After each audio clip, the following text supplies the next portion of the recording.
اگر آپ روز محنت کرتے ہیں، صبح سے شام تک سٹرگل کرتے ہیں، پھر بھی لگتا ہے کہ پیسہ ٹکتا نہیں، اپرچونٹیز ہاتھ سے نکل جاتی ہے، اور زندگی میں فائنینشل پریشر کم ہونے کے بجائے بڑھتا جا رہا ہے، تو شاید آپ اکیلے نہیں ہیں۔ بہت سے لوگ اسی کنفیوژن میں جی رہے ہیں۔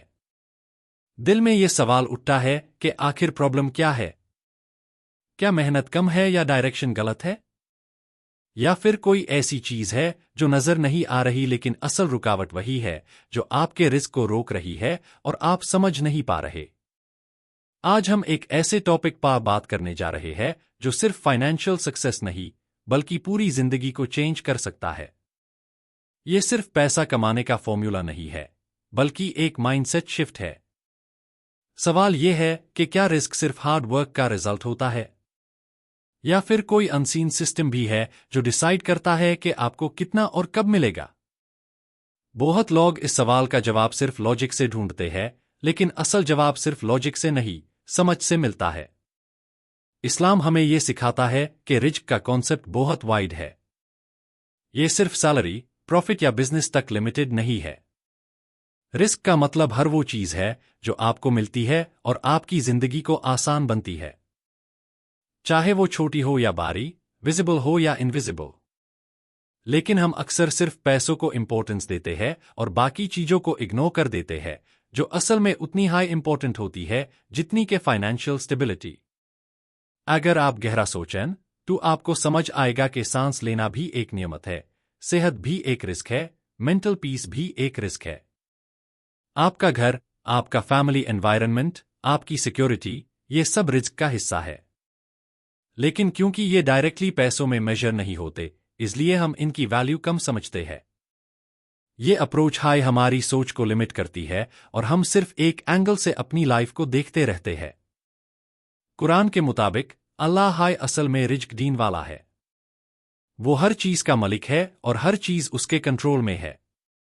وہ جسے چاہتا ہے، جتنا چاہتا ہے، جہاں سے چاہتا ہے، دیتا ہے۔ اس کا مطلب یہ نہیں کہ انسان کا کوئی رول نہیں ہے، بلکہ اس کا مطلب یہ ہے کہ فائنل ڈیسیژن اللہ کے ہاتھ میں ہے۔ یہ کانسیپٹ سمجھنا بہت ضروری ہے، ورنہ انسان یا تو اوور کانفیڈنٹ ہو جاتا ہے یا پھر ہوپ لیس۔ یہاں ایک کامن مس انڈرسٹینڈنگ ہوتی ہے جو بہت لوگوں کو کنفیوز کرتی ہے۔ لوگ کہتے ہیں کہ اگر سب کچھ اللہ دیتا ہے تو پھر محنت کرنے کا کیا فائدہ؟ کیوں سٹرگل کریں جب رزلٹ آلریڈی ڈیسائیڈڈ ہے؟ یہ سوچ اصل میں انکمپلیٹ انڈرسٹینڈنگ کا رزلٹ ہے۔ اسلام کبھی بھی لیزینس کو سپورٹ نہیں کرتا، بلکہ ایکشن کے ساتھ ٹرسٹ کا سسٹم سکھاتا ہے، جہاں دونوں چیزیں ایک ساتھ چلتی ہے۔ اصل جواب یہ ہے کہ محنت خود ایک عبادت ہے۔ جب آپ حلال طریقے سے سٹرگل کرتے ہیں، اپنی رسپانسبلٹی نبھاتے ہیں اور اپنی طرف سے پوری کوشش کرتے ہیں، تو یہ صرف دنیا کا کام نہیں رہتا بلکہ ایک عبادت بن جاتا ہے۔ اللہ نے ایک سسٹم بنایا ہے جہاں ایفرٹ آپ کا کام ہے اور رزلٹ دینا اس کا کام ہے۔ یہ بیلنس ہائی زندگی کو میننگ فل بناتا ہے۔ صرف محنت کرنا ہائی کافی نہیں ہوتا۔ بہت لوگ دن رات کام کرتے ہیں، پھر بھی ان کی لائف میں سکون نہیں ہوتا۔ کیوں؟ کیونکہ پیسہ آ سکتا ہے صرف محنت سے، لیکن اس پیسائی میں برکات صرف اللہ ڈالتا ہے۔ برکات کا مطلب صرف کوانٹٹی نہیں بلکہ کوالٹی ہے۔ تھوڑا پیسہ بھی اگر برکات والا ہو تو زیادہ کام کرتا ہے، اور زیادہ پیسہ بھی اگر بھی برکات ہو تو کبھی کافی نہیں لگتا۔ آپ نے اپنی زندگی میں یا آس پاس ضرور دیکھا ہوگا کہ کوئی بندہ کم کمتا ہے لیکن اس کی لائف میں سکون ہوتا ہے۔ وہ اپنی زندگی سے سیٹسفائیڈ ہوتا ہے۔ دوسری طرف کوئی بہت زیادہ کمتا ہے لیکن ہر وقت سٹریس میں رہتا ہے، ٹینشن میں رہتا ہے، اور اس سے لگتا ہے کہ کچھ بھی کافی نہیں ہے۔ یہ ڈفرنس صرف انکم کا نہیں بلکہ برکات کا ہوتا ہے۔ یہ فرق اصل میں نمبرز کا نہیں ہوتا بلکہ فیلنگ کا ہوتا ہے۔ جب آپ کے پاس برکات ہوتی ہے تو آپ کو کم میں بھی سکون ملتا ہے، اور جب برکات نہیں ہوتی تو زیادہ بھی کم لگتا ہے۔ اسی لیے صرف انکم بڑھانے کے پیچھے بھاگنا ایک انکمپلیٹ اپروچ ہے۔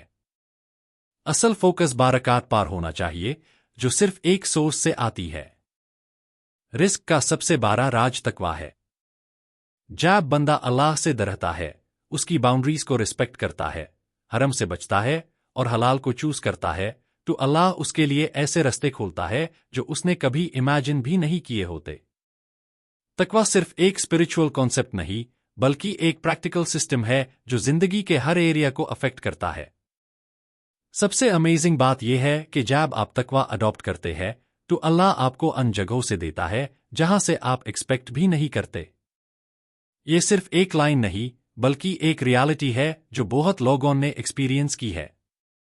کبھی ایک ان ایکسپیکٹڈ اپرچونٹی، کبھی ایک نیا کنیکشن، کبھی ایک سمپل آئیڈیا جو آپ کی زندگی کا ڈائریکشن چینج کر دیتا ہے۔ کبھی کبھی ایک چھوٹی سی کال، ایک میسج یا ایک میٹنگ آپ کی پوری لائف بدل دیتی ہے۔ لیکن یہ سب رینڈم نہیں ہوتا۔ یہ اس سسٹم کا حصہ ہوتا ہے جو اللہ نے بنایا ہے۔ جب آپ اپنی سائٹ سے صحیح سٹیپس لیتے ہیں اور اپنی نیت کو صاف رکھتے ہیں تو اللہ آپ کے لیے ایسے ڈورز اوپن کرتا ہے جو نارملی بند رہتے ہیں۔ لیکن یہ سب ٹیب ہوتا ہے جب آپ کا ٹرسٹ سٹرونگ ہوتا ہے، جب آپ صرف اپنی پلاننگ پر نہیں بلکہ اللہ کی پلاننگ پر بھی یقین رکھتے ہیں۔ ٹرسٹ کا مطلب یہ نہیں کہ آپ ایفرٹ چھوڑ دیں بلکہ یہ کہ آپ ایفرٹ کے بعد ٹینشن چھوڑ دیں۔ یہ مائنڈ سیٹ ہائی آپ کو انگزائٹی سے نکل کر سکون کی طرف لے جاتا ہے۔ دعا بھی رزق کا ایک بہت امپورٹنٹ حصہ ہے۔ بہت لوگ صرف محنت پر فوکس کرتے ہیں اور دعا کو اگنور کر دیتے ہیں۔ لیکن دعا ایک ڈائریکٹ کنیکشن ہے جہاں آپ اپنی ضرورت ڈائریکٹلی اللہ کے سامنے رکھتے ہیں۔ جو بندہ سچائے دل سے مانگتا ہے اللہ اس سے کبھی خالی نہیں لوٹتا۔ کبھی وہ وہی دیتا ہے جو آپ مانگتے ہیں اور کبھی اس سے بھی بہتر دیتا ہے۔ ایک اور پاورفل سیکرٹ ہے جو اکثر اگنور ہو جاتا ہے اور وہ ہے شکر۔ جب آپ اپنی کرنٹ بلیسنگز کے لیے تھینکفل ہوتے ہیں تو اللہ انہیں اور بڑھا دیتا ہے۔ شکر صرف زبان سے نہیں بلکہ دل سے ہوتا ہے۔ جب آپ جینیوئنلی اپریشیٹ کرتے ہیں جو آپ کے پاس ہے تو آپ کے اندر ایک پازیٹیو انرجی کریٹ ہوتی ہے جو اور اپرچونٹیز کو اٹریکٹ کرتی ہے۔ تو آج سے اپنی اپروچ چینج کریں۔ صرف پیسہ کمانے کے پیچھے مت بھاگے۔ اپنی فوکس کو اللہ کی طرف شفٹ کریں۔ جب آپ اللہ کو پرائیورٹی دیتے ہیں تو دنیا کی چیزیں آٹومیٹکلی الائن ہونے لگتی ہے۔ پیسہ بھی آتا ہے، سکون بھی آتا ہے اور زندگی میں کلیئرٹی بھی آتی ہے۔ یہ ایک لانگ ٹرم سسٹم ہے جو کبھی فیل نہیں ہوتا۔ اور اگر آپ یہ سمجھنا چاہتے ہیں کہ کون سی عادتیں آپ کے رزق کو روک رہی ہے، کون سے ہڈن مسٹیکس آپ اننوئنگلی کر رہے ہیں جو آپ کی گروتھ کو بلاک کر رہی ہے، تو اگلی ویڈیو ضرور دیکھیں۔ کیونکہ کبھی کبھی پرابلم محنت کی کمی نہیں ہوتی بلکہ ان چھوٹی چھوٹی عادتوں کی ہوتی ہے جو دھیرے دھیرے آپ کا سسٹم ویک کر دیتی ہے۔